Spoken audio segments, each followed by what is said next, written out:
back with our third game of the day. We're here to find out who our second top four players will be, joining Surrender and Chonsu in today's top four final matches for our first week of Swiss. And the winner of this upcoming match will automatically be through to that top four, and it is going to be between Ryvius and Posesi. Posesi, our newcomer here to Hearthstone Grandmasters, whereas Ryvius was a player who last year had a pretty good run overall, I feel like, in terms of his average score, but wasn't able to spike either of the two seasons to a particularly high record, and so didn't really stand out. But it's looking like he's off to a good start this year to maybe turn that around. Yeah, good start both in terms of quality of play and also preparation. I have to hand it to him. I really like the lineup. I like the strategy. Leaving up Demon Hunter on both sides this time. Very.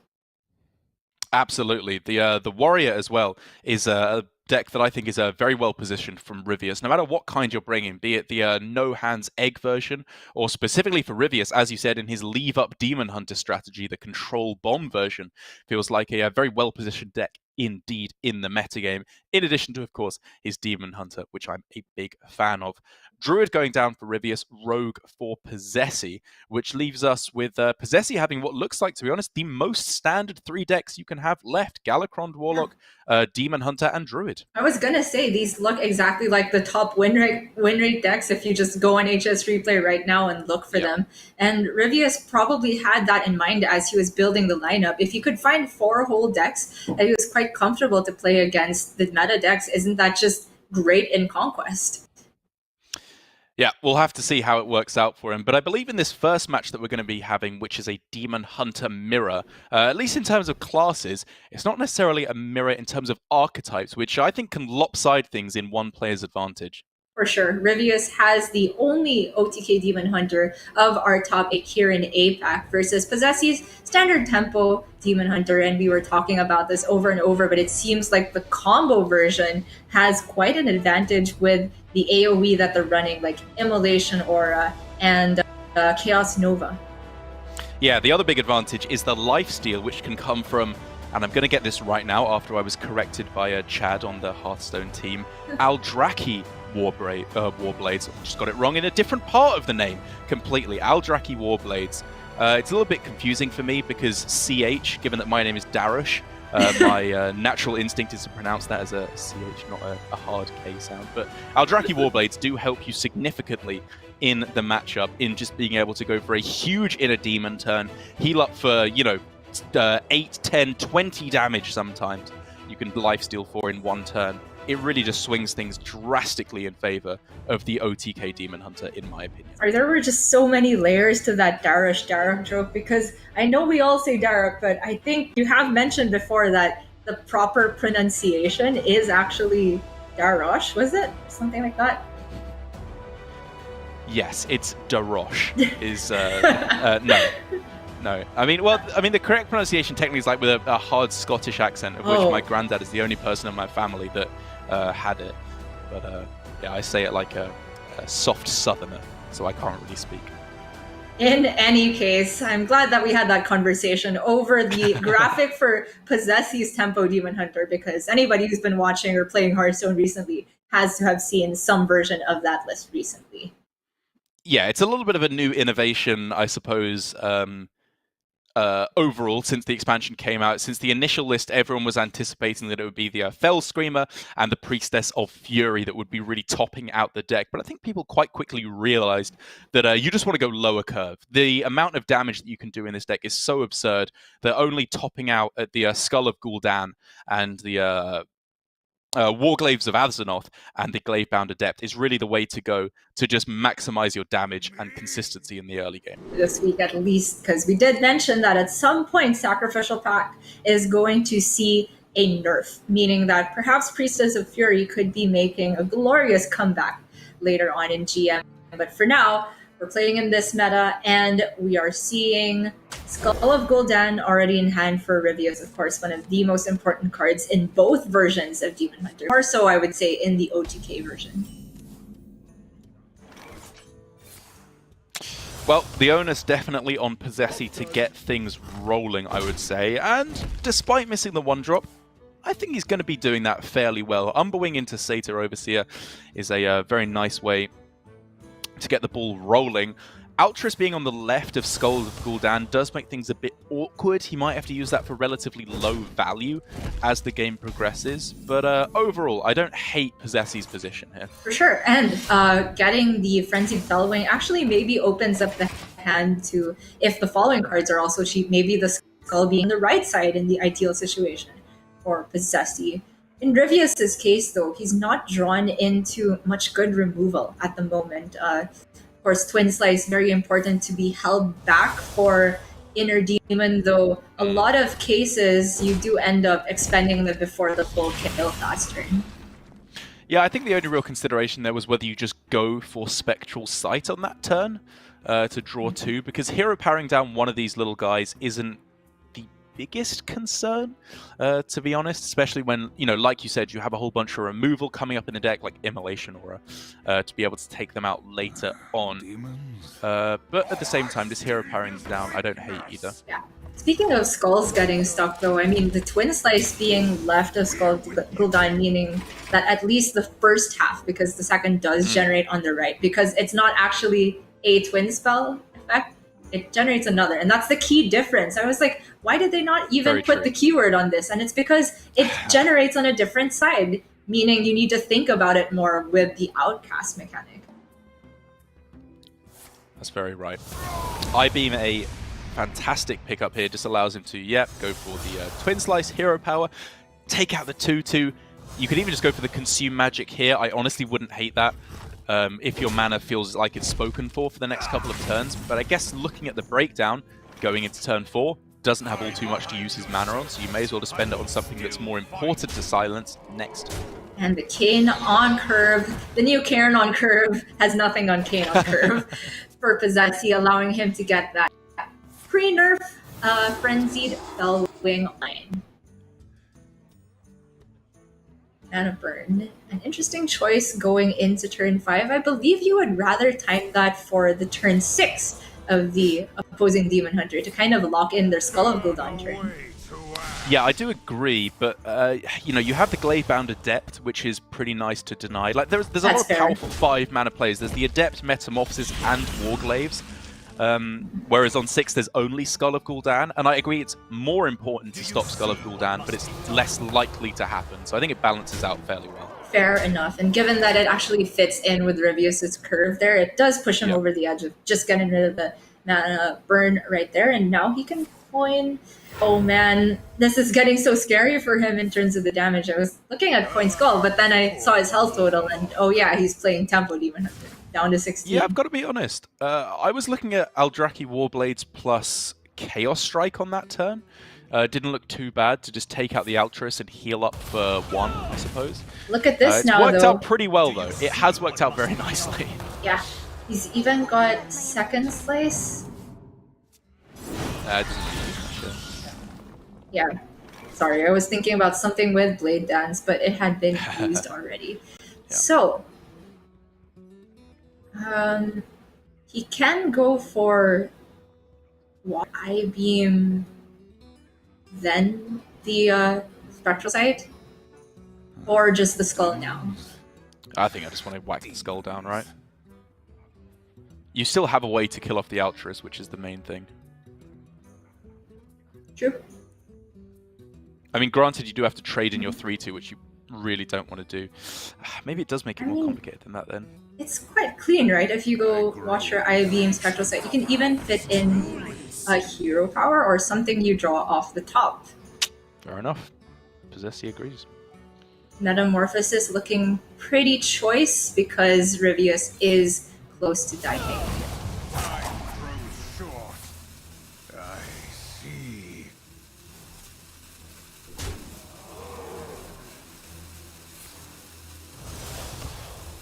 Shipping it all to face. Why would you go anywhere else? And Ryvius now has to find a way to stabilize his health total because he's still some ways off from establishing a combo. Doesn't even have Kael'thas in hand yet, and he's already used Altruis. Yeah, I mean, I don't hate Ryvius's position here now. You know, he can equip the Eldraki Warblades this turn. Fair. And obviously still a turn off from Inner Demon. But as soon as he can play that with the Warblades, I think that's just fine. Like, it's going to heal himself way back up. He obviously needs to find a way to survive on this turn. But the Eldrakis just do that right now, really. Sure enough. I'm not seeing a way to get rid of both of these 3/2s. No, me neither. So that means that the damage that he heals up is essentially immediately negated. Mm-hmm. And the Metamorphosis, on its own, is not enough to close out the game just yet. But yeah, I mean, it kind of works out over the next few turns, though, because you go Eldraki Warblades here, take one of them out, whatever, or go face, I suppose, is also acceptable. And the next turn, you know, you have board dominance most likely, because it's unlikely they're able to wrestle this back, I think. And then you go Chaos Strike, you could even go Second Slice as well if you wanted to heal up for a very nice amount. Daruk, is this not lethal now? 4, 9, 11. I think that is actually exact lethal. Oh my god! What a top deck! Okay. Forget everything I just said. Instead, Posesi has just won the matchup that Fino jokingly calls 99% favored for Ryvius, which, while obviously is taking it a little bit too far, I think Ryvius was massively in the lead going into this particular game. It had to be just all falls apart. You're right. He'd had to drive that exact turn, and then he could have healed up more and more. And I was getting worried because there was some out for lethal. It wasn't entering my head with the way the mana shakes out, but it turns out exactly Twin Slice was the top deck that Posesi needed exact mana usage, and just wow. To be fair, though, very well played by Posesi, I think. You know, it would have been very easy to fall into a trap that an idiot like myself would have done and gone for the Skull of Gul'dan on 6. But instead, you know, he went for the alternative line, which allowed him to kill off the Altruist and push the Kane face on the same turn, which, you know, led to being exactly the right amount of damage for lethal. It seems very, very good for Posesi, especially because Ryvius's entire plan was to kind of prey on that Tempo Demon Hunter, and now it's out of the way. So now Ryvius has to go through matchups that I assume he maybe did not want to run into as much. Yes, I would agree. It's definitely not the ideal for him, taking a look at the rest of the decks. With Rogue being banned out, it now means that there is the Warlock and the Druid left for Posesi. But to be fair, you know, the Warlock has been looking a little bit weak, I think it's fair to say, in this particular first week of Grandmasters, especially given that Ryvius, again, has the OTK Demon Hunter instead of the aggro version, which is a lot nicer against the Warlock. And the Bomb Warrior as well, which was also looking pretty good against the Warlock, given how much they're damaging themselves, tapping through their deck to draw their bombs. So maybe Ryvius, if he wants to go for a targeting strategy on one particular deck, can switch over from the Demon Hunter to the Warlock instead. It's true. He's kind of in that ideal spot when you build a Conquest lineup. You always feel good about being able to target one deck that everybody brings. And then if you have a soft target on top of that, and it's also a very commonly brought deck, then you kind of just have built yourself a weapon. Again, I need to point to Ryvius's preparation for this. Absolutely. One of the cornerstones of which I believe is the Warrior, the Bomb Warrior, which has been represented a fair bit, definitely more than I was expecting, I have to say, in the Asia-Pacific region. But it has just been looking incredibly strong. It's a slightly different build from Ryvius here that we're seeing from the other players. But I do quite like the Blood Boil Brutes that he's thrown in there, which gives him a little bit more of a mid-game punch. Yeah, we've been seeing the Bomb Warrior specifically from the Korean players in our top 8, True. Ryvius, Chonsu, and Surrender. The only other warrior we've seen was the egg version over from Glory. And yeah, it's been overperforming. And even in the mirror, my gosh, it just seemed like it was strong, if that's even possible. Yeah, I do expect that Ryvius will be able to take at least a comfortable win with this deck. Yeah, and one thing is actually, I think, worth mentioning with the Warrior deck is that the most common iteration of warrior at the moment, I suppose you could say, of the egg no hands gamer warrior, or aggro warrior as Gio likes to call it, is I think an incredibly difficult deck to play. We haven't seen a deck quite like that before in Hearthstone in terms of its exact play style. Whereas bomb control warrior, to be honest, I think is a lot simpler. It's kind of a control-ish deck. You remove when you need to. You get as many bombs in as you can, and then you just try and kill them that way while removing all their stuff.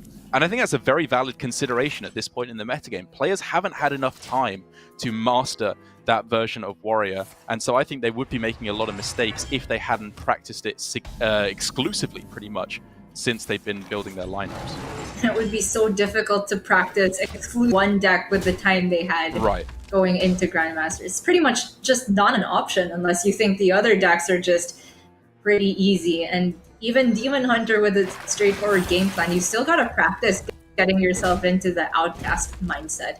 But anyways, here in this matchup, Ryvius has got the Anchor, gonna start drawing into Pirates, and Posesi's got the Kael'thas and the Overgrowth and the Overflow. So both players onto a pretty decent, but maybe Ryvius would have wanted to have a bit more bomb power.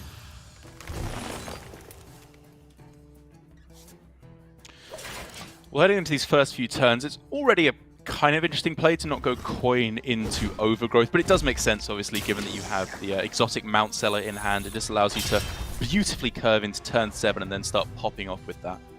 I mean, also holding the coin for Kael'thas makes a lot of sense. And because if he had coined it out on the previous turn, he didn't quite have anything to ramp into in particular. Or what would have been yeah, this I turn. already explained why I'm dumb. You don't need to pile on, alright? We all know. Okay, sorry. I just saw Battle Rage and a Warrior, and you said pile on, and just a lot of memories came back. Brought to you me. back, yeah. What to do? Good times. Alright, so Ryvius here, nothing quite proactive aside from just the Bomb Wrangler, and even then without immediate activations.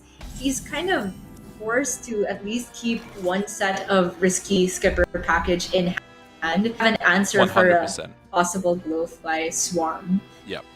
So we've seen some very exotic Mount Sellers today, and some that use some run-of-the-mill desert hares. I wonder where Posesi's is going to land. What to do? I supply only the finest creatures. Yeah, I do like him leading off with the exotic Mount Seller. Like, you know, there was, I suppose, some consideration for trying to go for a draw with Overgrowth and Kael'thas, but you just want to get the nice big beasties on the board while you can. And the Diving Griffin, very useful to have a clean answer for the Bomb Wrangler. He could then Moonfire away one of the Boon Bots, but this is expending quite some spells that he'll at least want to keep 2 of the cheap ones for Kael'thas. Could have also just Ironbarked the Diving Griffin, or he could just get another one to replace it. Violence for no one. I mean, we did talk about the way that Ryvius's warrior list is built, and he did really struggle to remove a Kael'thas in a previous game as warrior, because there's no shield slam from what we can see. So getting rid of single large targets could be quite difficult. And that's a Diving Griffin bingo there for Posesi. Congratulations. It gets him absolutely nothing, but it's still quite funny. There's like 16 3-drop beasts, so that is very unlikely to be 3 of the same. 1 in 256 or something. It's 50-50, right? Either you get it or you don't, of course. Exactly. Right, this time we could actually see the double whammy of both exotic Mount Seller and the Kael'thas on the same turn, but do you think that's a utilization of 2 of your best cards? Is that too much to go for in one go? I definitely agree. When your opponent is playing Brawls, that just seems like way too much of a commitment onto the board. He's got a nice amount of pressure already from the exotic Mount Seller, and not to mention, I feel like that would kind of make the hand too full as well if he was going to go for a Kael'thas turn with the Fungal Fortunes and Overflow. Yeah. Now just a question of how he wants to use the Rising Winds, and I'm quite in favor of just dumping more spells to make room for an eventual Overflow. Wonder. Kind of disappointed that the Violence for no one. Salet's Pride came in the middle, that would have been a true statistical Anomaly. miracle there. Yes. Yeah. Combo breaker indeed. What would that have been? If there's 16, is that 16 to 4? To the power of 4, that would have been. Probably, yeah. Unlikely. Alright, back to normality. But while Ryvius has obviously been holding off on his big power combo turns, it looks like now it's finally the time to let off. And interestingly enough, for Posesi, all these 1 health minions he's been getting are actually kind of good for him, because if he didn't get those and instead was getting 2 or 3 health minions, the Blood Boiled Brute would have been incredibly easy for Ryvius to play for, you know, maybe even 0 mana on that turn. So what looked like a curse for Posesi may have actually just been his greatest blessing. It's very interesting to point that out. And even I didn't even catch that, but it's a really good point. Now, because of that, Ryvius wasn't able to also develop on the back end of that. We saw him very powerful turn where he damages everything, plays the Blood Boil, which is still healthy, and then the Plague of Wrath, and ends with a 6-8 versus an empty board. Oh, Kael'thas taking the damage and the healing. Thank God he's going to cost 7 mana soon, so things like this won't be possible anymore. The levels of irony you have today, Derek. Okay, so second Mount Seller discarded is a little bit of a relief for Ryvius. That means now that after he finds a way to clear this board, if he even does, he'll now only have to worry about Blowflies and the Forest's aid.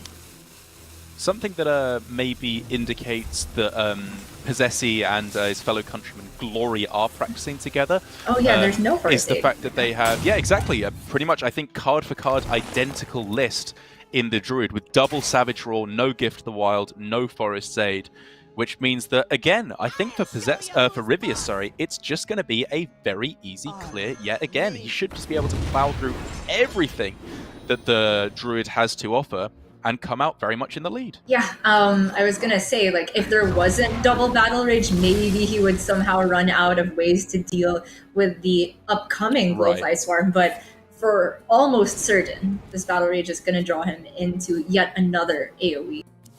Bladestorm, done. Unless there's some way that Posesi can make one of them lower health than the others. He's got a Wrath. But I think even... sure.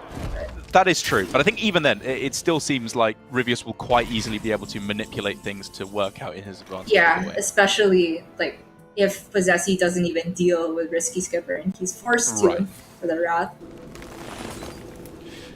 He's looking for the Soul of the Forest. That's his best shot for sure. And there it is. There it is. Okay. Maybe we're looking at a game now. The Bladestorm obviously does not clear up the Soul of the Forest treants as well. Warpath, this is not.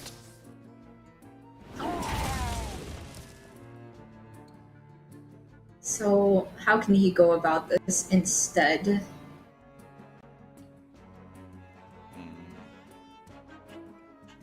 So as long as he doesn't die, obviously Ryvius can set up a 2-turn sort of clear.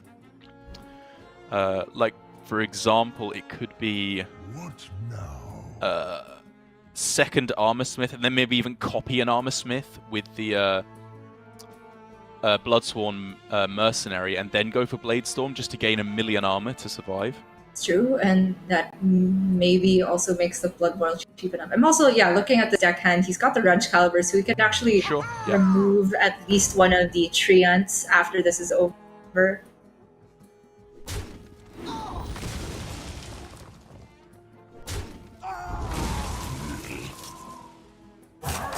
Did he need to trade in the Armorsmith that way? I don't think so. I think he could have just gone face right, and it would have done the same thing. Right, and he would would have get gained more armor. a little bit extra armor, you're right. Yeah.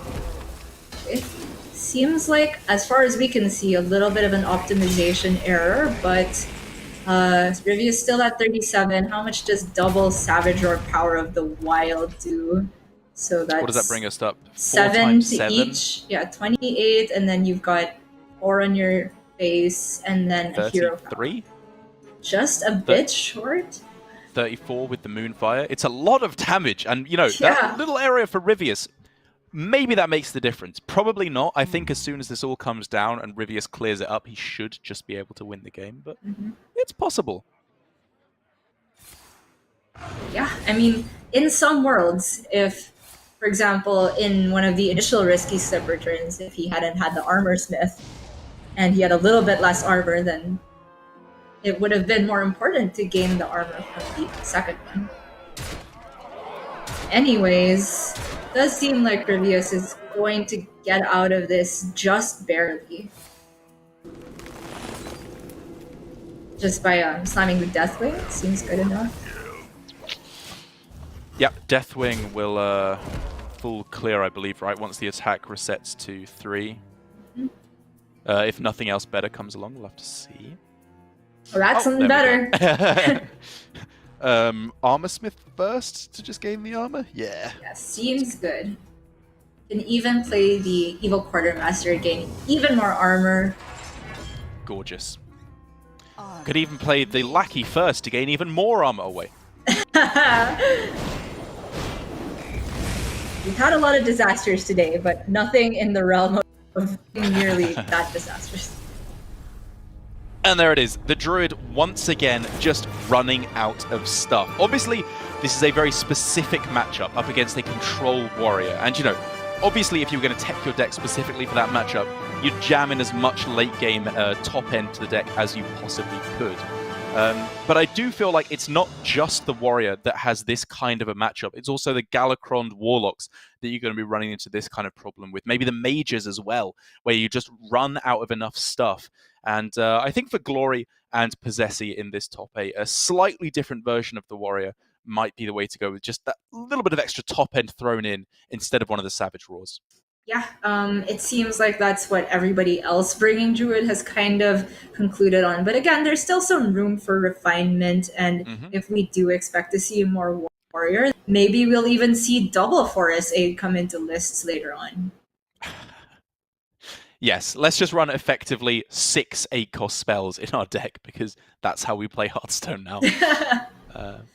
But now with left for Ryvius, it is going to be his, Galakrond Priest, which I was a pretty big fan of, actually. I really like these kind of mid-rangey priests. It feels a lot more like what I imagined I wanted to be playing Priest as way back in the day when I was a Hearthstone babby, where you're just playing out all these minions, healing them back up. You got a lot of cheap spells as well thrown in there, rather than the resurrect stuff, which doesn't quite click with me. I'm sure anyone on the design team would be very happy to hear you say that, because that's kind of the direction they were pushing for with this huge Priest overhaul. And I think they did a great job. Yep, looks pretty successful to me. And it feels so powerful to be able to play Thought Steal for 2 mana, Holy Nova for 4, and so on.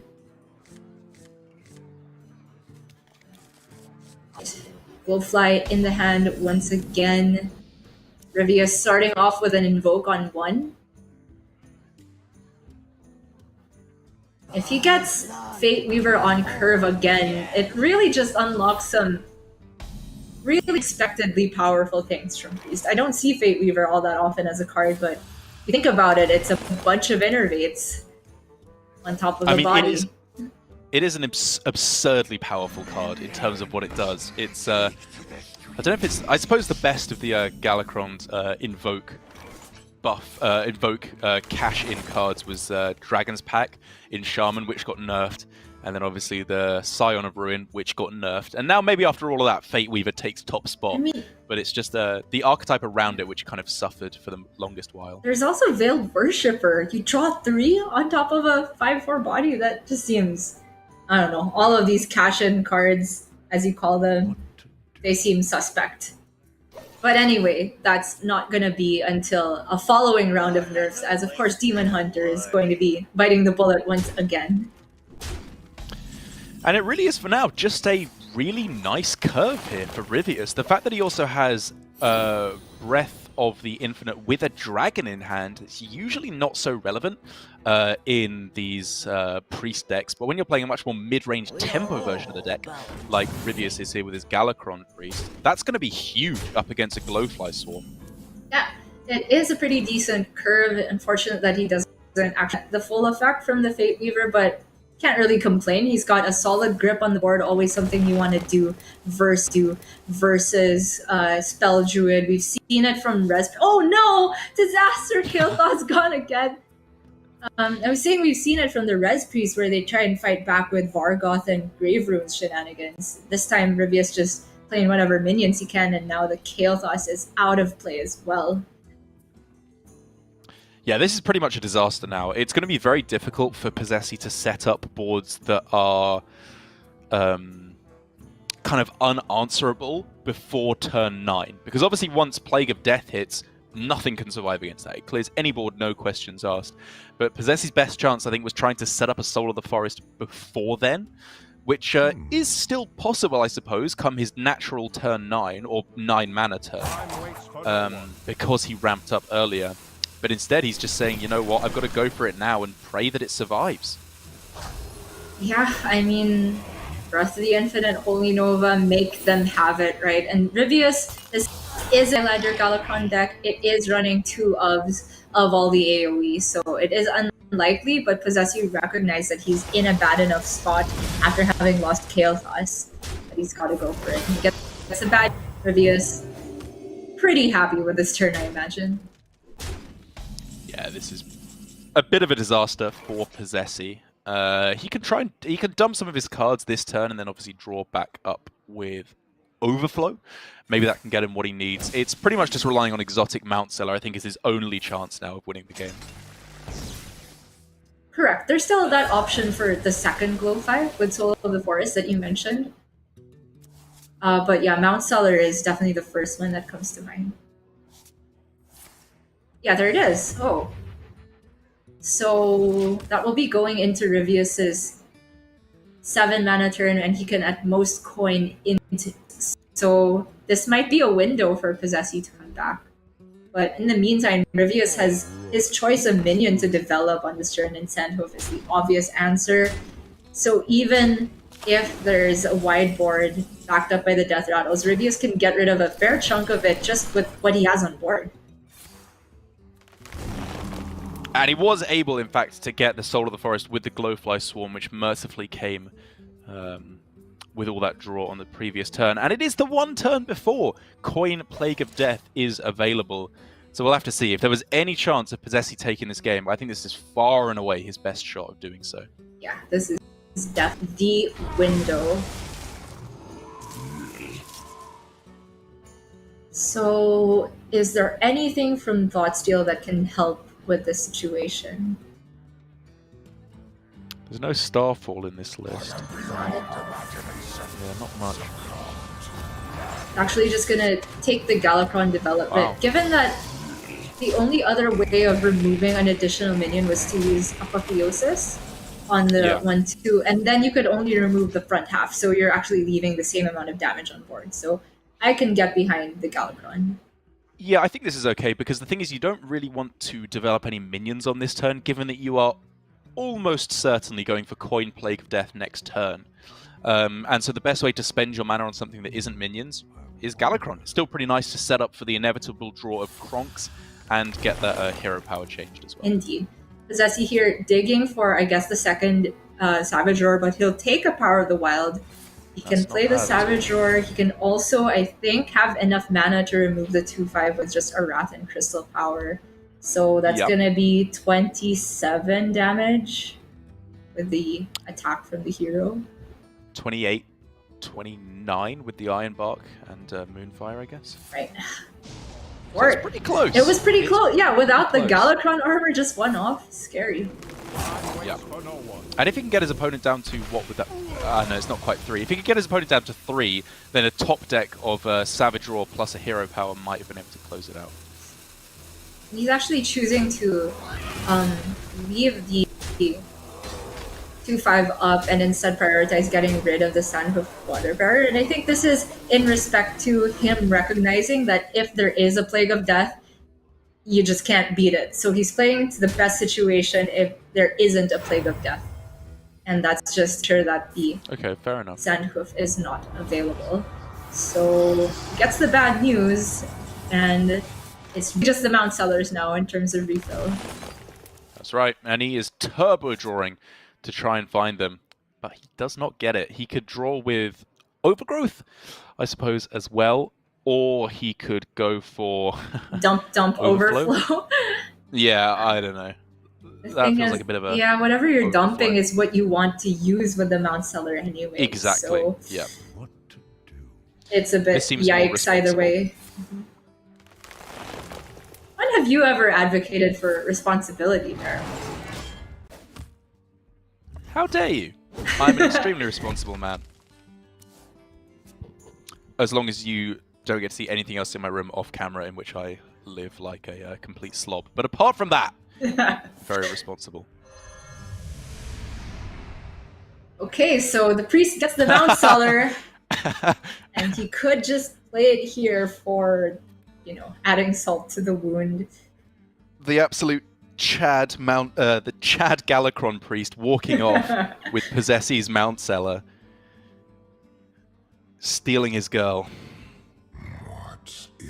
Don't do that, guys. It's not a nice thing to do. Anyway, might be better to go wider instead. Just go for Lazul, and even if the Fate Weaver isn't active, just take the excess mana. I've never seen that before. Yeah, I suppose Wrath makes sense just for a little bit of extra removal. It's quite funny, discovering excess mana.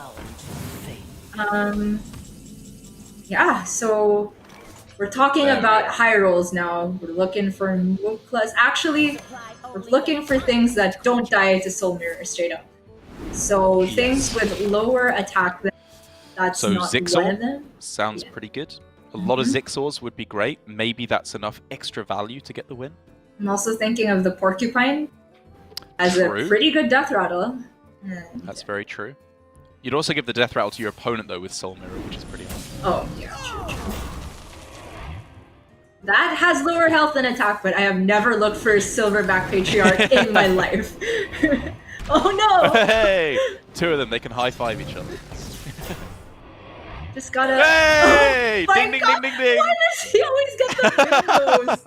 What are the odds of this? This is too strange. Patriarch coming in, me and the boys ready to take out Galakrond Priest. He's gotta dump more, right? I mean, just go for the full board. Next turn, it's gonna overflow and get the other Savage Roar. It's still in the deck, right? Yeah, I think so, right? If only you could stop midway between the Soul Mirror, so Yeah, I you was could just play your thinking that. Savage Roar. Yeah, it's like, hold up guys, 1 second. Got a little fun game for you here. Oh, and the Silverback, they of course have taunt, so that Yeah. creates a huge problem for Posesi to go through. I can say without a shadow of the doubt that this is far and away the most Silverback Patriarchs I have ever seen in a competitive game of Hearthstone. Agreed, 100%. I supply only the finest creatures. She says only the finest creatures, but I'm pretty sure the Silverbacks are not the finest creatures. Yeah, you got done dirty there. Right. So, 2 more spells to try and get something like Diving Griffin.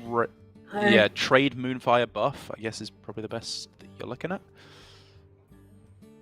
Like trade the 6-1 into the 2-5, sorry. And then, Yeah. Or I guess you can Moonfire first and then see where you are. There's a fine mount. That's a much better monkey.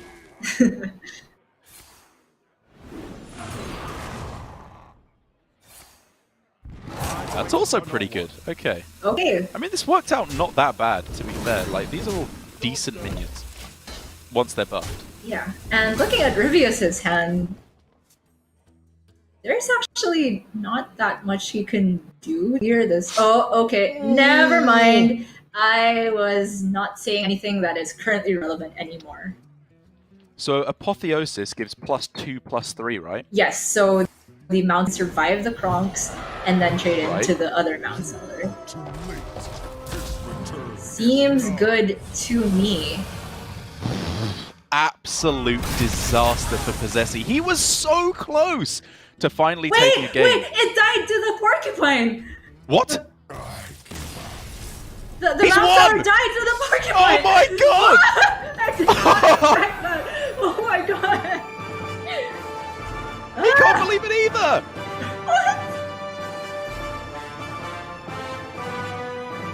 I was already calling the game as over, and Porcupine comes to the rescue for Posesi. I didn't even think of that as a possibility. It was. I mean, it wasn't all that unlikely now that we think about it, because the Mount Seller only survives at 1 health post Kronks. Yep. So the Porcupine had, what, 3 hits on it? So, Yeah. oh my goodness.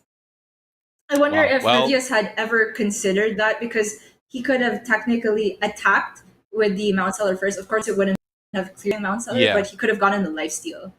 I would need to take a look at that bot again, because both of us just got mind blown at the end there. Yeah, I mean, to be fair, like you said, it seemed very likely actually that it would happen with 3 needles going in. It only had to hit one of them onto the Mount Seller. So even though it would have left up 2 6 attack minions, as long as he survived, it would have been fine. But there was, of course, another Savage Roar in the deck, so maybe if he did that first, he was just making sure that he lost to Savage Roar anyway. So his best chance may have just been to take the risk there and hope to clean up afterwards. But it was a pretty exciting way for it to end, no matter what. Okay, move over, Zixor. Augmented Porcupine is the best 3-drop beast you can possibly get. No arguments allowed. Yeah, I'll agree with that. And it is now 2-1 in favor of Posesi. He only has his Galakrond Warlock left. But I was kind of hypothesizing at the start of the game, moving on, that the Warlock might also be a bit of a soft target for Ryvius going into this series. Given that I feel like the Demon Hunter with the combo variant has got itself a pretty good matchup, and also the Priest looked pretty powerful when it went up against a Galakrond Warlock earlier today. Yeah, and certainly that Galakrond Warlock didn't have too bad of a hand in that situation. Yeah. It's just that the Priest seems like basically any minion they put onto the board is either statted really well, or it's got some powerful battle cry, or it's invoking Galakrond, which increases the value. So Priest doesn't tend to run out of stuff, and that definitely wasn't the problem against the Druid. It was just actually running out of board clear, despite running double Breath of the Infinite, double Holy Nova, and double Plague of Death. Yeah, it can be a bit of an interesting matchup. I feel like maybe the Priest got a better start than is usually to be expected in the previous matchup, where it was getting a lot of the invoke cards on curve. It got like a Fate Weaver with 9 cards in hand. It was pretty much the ideal situation to be getting there, but we'll have to see how it shakes out, as we're going to see it popping up again here. I'd have to imagine from the Priest side, Mind Flayer Kaj probably doesn't have enough good targets in the early game to hold on to. Yeah, I don't imagine. And I wonder, though, if it was just worth keeping as something on curve. If we were kind of using the previous matchup we saw as a blueprint, it was just mainly the Priest putting on That's the fair. pressure. Yeah. But of course, if we're talking about 3 drops to play on 3, Lazul is a lot better. I wonder what the thinking behind Renew being kept is, though, because you're not really expecting to take too much damage in the early game. And, yeah, do you think there's anything in particular he's looking for on the Discover, or is it just one of the better cards in the deck? Yeah, I can't tell you exactly what's in Ryvius' head, but based on what we saw, we did see him hold on to those renews very, very patiently until after Alexstrasza was played. Maybe he deems it so important to have the healing for that Alexstrasza turn that he's willing to keep it at the beginning as well. This Madame Lazul is so ridiculous here. It as well. is! Getting a Gross. failed worshipper is disgusting. And we did see Ryvius do some very powerful things off of Sethek's Spellweaver last game, and he gets another one? That's not in the deck, guys. That is a random generation off of the Invoke. Yeah, It's it's probably going to be history. pretty good. Repeats itself.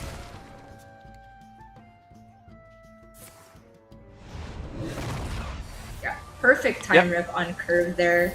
Ryvius feeling very comfortable, I can imagine. But Posesi's also got a bunch of invokes ready. I mean, after the hand is played out, he'll does. have a full Galakrond, just needs to draw it, whether it's off the Kronks or something else, and he's got double Veiled Worshipper, so both players with the steam Yeah. for this one.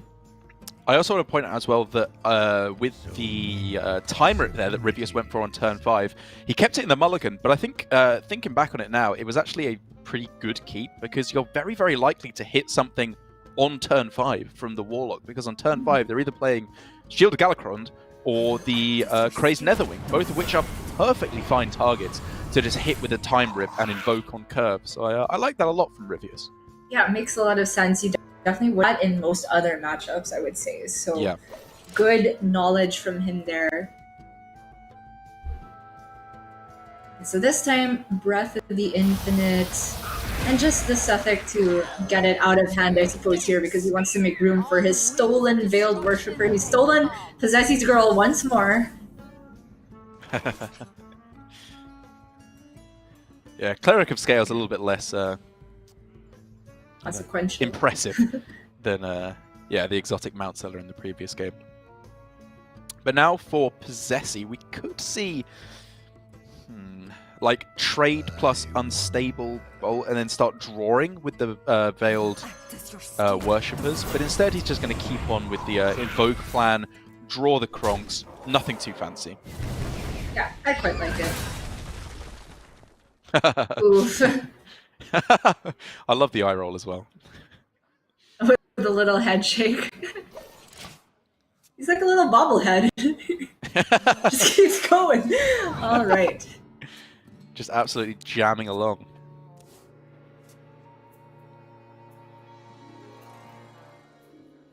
So now this is quite an awkward hand.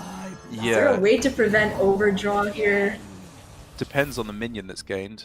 Not with that. Or, I mean, you could renew and try to get something like Holy Yes. Smite, but we've seen Ryvius be very patient with the renews. We already know that he likes saving this for post-Alexstrasza.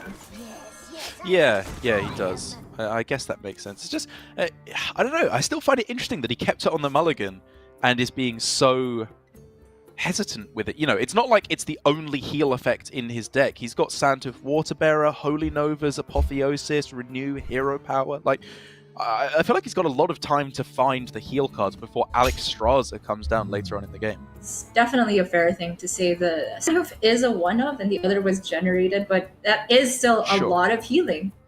And even just like the Galakrond armor to some extent, well, either way, that's good against Alexstrasza. But yeah, I am a bit curious as to the keep as well.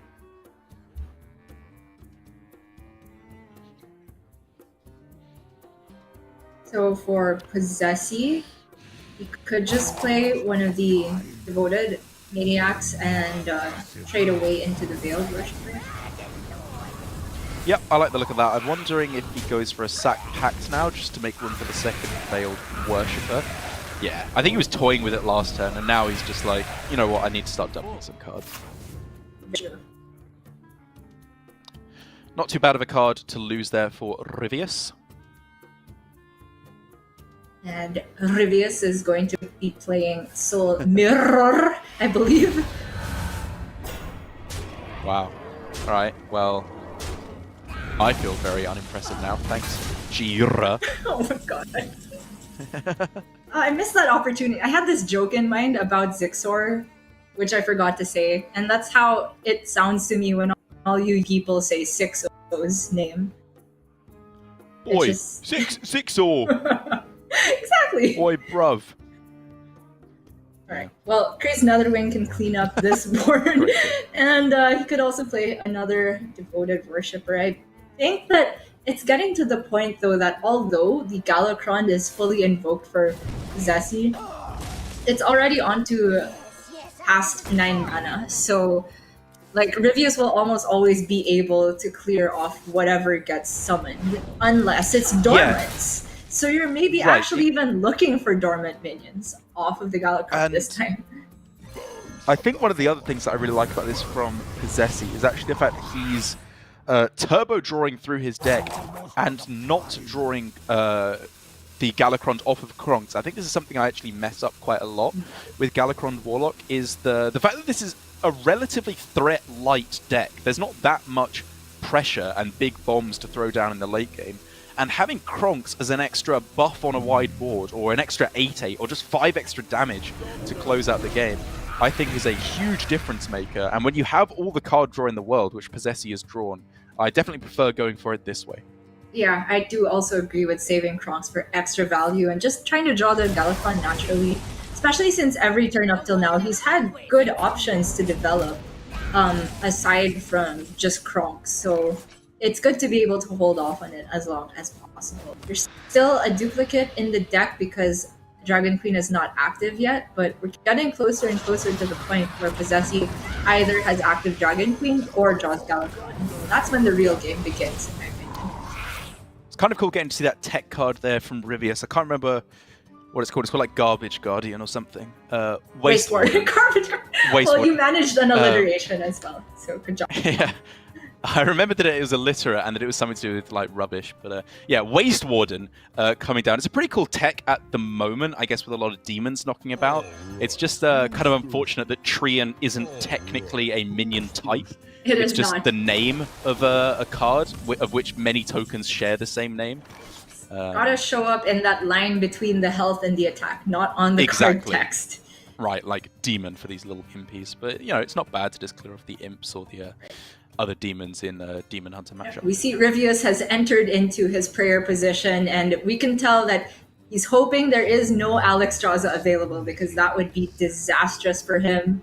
There is the wrong Alexstrasza for Posesi in this situation now active, since he's drawn, I guess, the Dark Skies. The other copy is still in the deck. I wonder.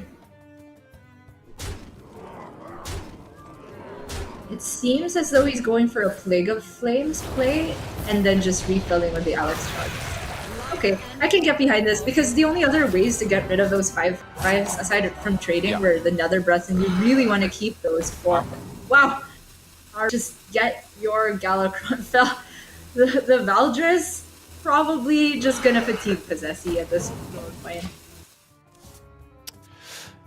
Yeah, I don't know. It kind of plays into Posesi's style of play with these decks where, I don't know, it feels like there's something just a little bit missing from his decks. Like, he's running the Unstable Fellbolts, the Fiendish Rites, and Valdris Felgorge. Like, yeah, he's drawing through his deck very quickly, but is it doing enough? I wonder if he should just be throwing in a couple of extra mid-game threats in there to help him along instead. I mean, to be fair, the Fiendish Rites is sort of more development with the Invoke. That's fair. Yeah, what that's he's fair. actually cut is removal, in my opinion, which is Rain of Fire. So Fair enough. I'm not sure if this is a question of deck building. I say it's quite unfortunate he's waited this long for the Kronks and still has to use it just for draw instead of the additional effect post Galakrond. I've got to be honest, I'm kind of surprised he's just going for it instead of going for Fiendish Rite tap. Because I mean I was pretty certain he was going to try and hold on to the Kronks for as long as possible. I'm not completely sure either, but I can definitely get behind the reasoning, which is that if he doesn't play the Kronks there and he was technically at 1 and 3 to naturally draw Galakrond at that point, then he just doesn't have a good refill for the next turn. The hand is almost all removal. Sure. And to be fair, Posesi's kind of rewarded here because the Kronks does manage to stick on the board, which in addition to, I guess, Alexstrasza being the last card. I was going to say go for Alex to put him to 15, but that's not going to happen. Yeah. So maybe it's just Galakrond here instead? I'm not really sure. He has seen one Plague of Death. So yeah, the problem with going for Alexstrasza next turn as well is that that's your last dragon to activate Nether Breaths. So you really kind of want to hold on for that. So maybe it is just Galakrond this turn, swing everything face, and then try and set up a double Nether Breath Zephyrus lethal. looks that way to me. Yeah, looks that way to Posesi too. I think this is smart. I have to hand it to him for getting into this good of a position with the Galakrond and the Alex so far down in the deck.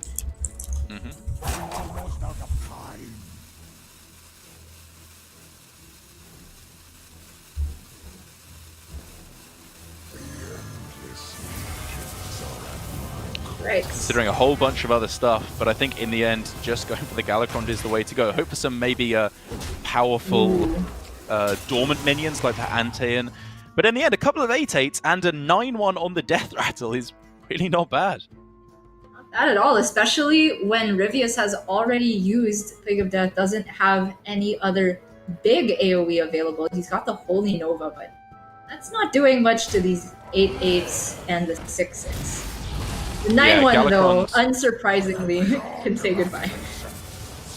One invoke off of the full power turn, but maybe it's still good enough Yeah. to keep Ryvius alive here. But with the Alexstrasza off the top, I think Ryvius knows if he's been keeping track, Yeah. he's just dead. With the Zephyrus as well, that is really impressive from Posesi, I must say. With everything being so far down in the deck as it was.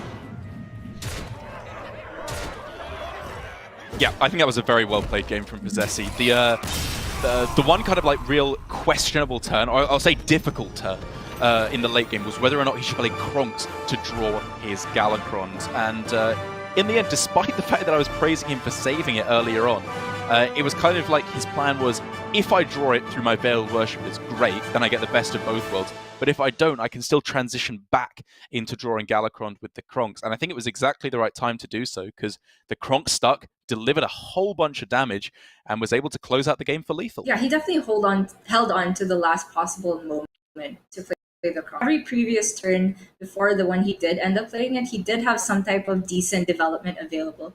And when there was really nothing left, that's when he said, all right, I finally got to go for it. And he still recognized that even without the Kronk's other battle cry, he still had a fair amount of burst and was ultimately rewarded. So Posesi will be our first player from Group B of APAC moving on to the top 4. And we can take a look at that bracket right now to see how it is shaking out. Like you said, Posesi moving up to be our first seed going into the top 4 tomorrow on Sunday.